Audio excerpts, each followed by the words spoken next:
एक बात मेरी समझ में नहीं आई सुधा। तुम घर ही में मुझे चिट्ठी लिखती हो और मेरी किताब में डाल देती हो। जब मैं कॉलेज में लेक्चर के लिए किताब खोलता हूं तो मुझे तुम्हारी चिट्ठी मिलती है। पहले तो मैं घबरा ही गया था। अभी अभी एक मुसीबत से छूटा नहीं हूं कि दूसरी। तुम मुझे ऐसे ही घूर के देखती रहोगी या कुछ बोलोगी भी? पहले खत्म कर लो तो ना। सब कुछ कह दिया या और कुछ भी बाकी? कम ऑन सुधा, मेरी डीसीपी के साथ अपॉइंटमेंट है, मुझे जाना है, बहुत जरूरी, देर हो रही है। तुम्हारी बात मैं टाल नहीं सकता था, इसीलिए आ गया। अब जल्दी जल्दी बताओ क्यों बुलाया मुझे?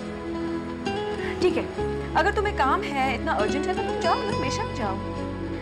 लेकिन मैं यहाँ थोड़ी देर और रुकूंगी, क्योंकि मेरा एक बहुत ही पुराना अजीज दोस्त यहाँ पर मुझसे मिलने आने वाला है।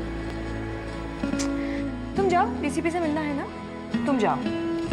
Professor Sudha Dikshit, head of the department economics, ये चक्कर क्या? अगर तुम्हें अपने दोस्त से ही मिलना था फिर मुझे यहाँ इतना अर्जेंटली क्यों बुलाया? एंड बाय द वे, कौन है तुम्हारा ये अजीज दोस्त? शरद दीक्षित।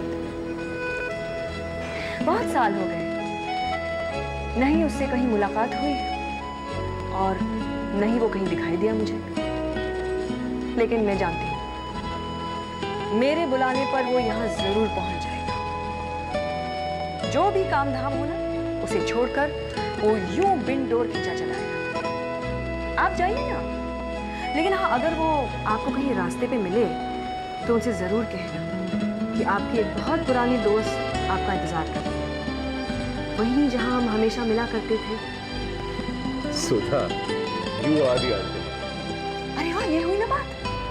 थैंक यू प्रोफेसर शरद दीक्षित, आपने मुझे मेरे उस दोस्त से मिला ही दिया ना। अल्टीमेट, यही शब्द है जो मुझे उससे करीब ले जा सकता है। अल्टीमेट। याद है, जब भी तुम मुझसे कभी भी हैरान हो जाते थे तो तुम यही शब्द इस्तेमाल करते थे। सुधा, यू तो तुम तो बिल्कुल अल्टीमेट हो ना। वाकई तुम्हें सब कुछ याद है। तुम्हारा इसी तरह मुझे जल्दी बुलाकर खुद देर से आना और मेरा यहाँ बैठे बैठे तुम्हारा इंतजार करते करते बोर होना और सिगरेट्स फूकते रहना। सबसे नजरें चुराकर यहाँ तक पहुँचना कोई आसान काम तो नहीं था। सभी मुश्किलें पार करते हुए, बचते बचाते यहाँ तक पहुँचने में देर तो लगनी ही थी ना। मगर तुम मुझे हमेशा रूठे हुए, चिढ़े हुए मिला करते थे। तुम्हें मनाने में ही सारा वक्त गुजर जाता था। देर से आना तो फिर भी ठीक है, तुम्हें आने के बाद जाने की जल्दी लगी रहती है।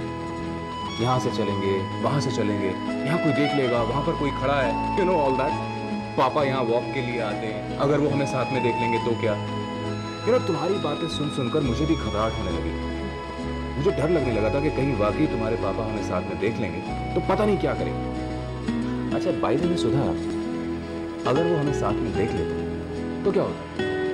अरे मेरे पागल दोस्त, वो हमारे बारे में पहले से ही जानते थे। दरअसल वो तुम्हें पसंद भी करते थे।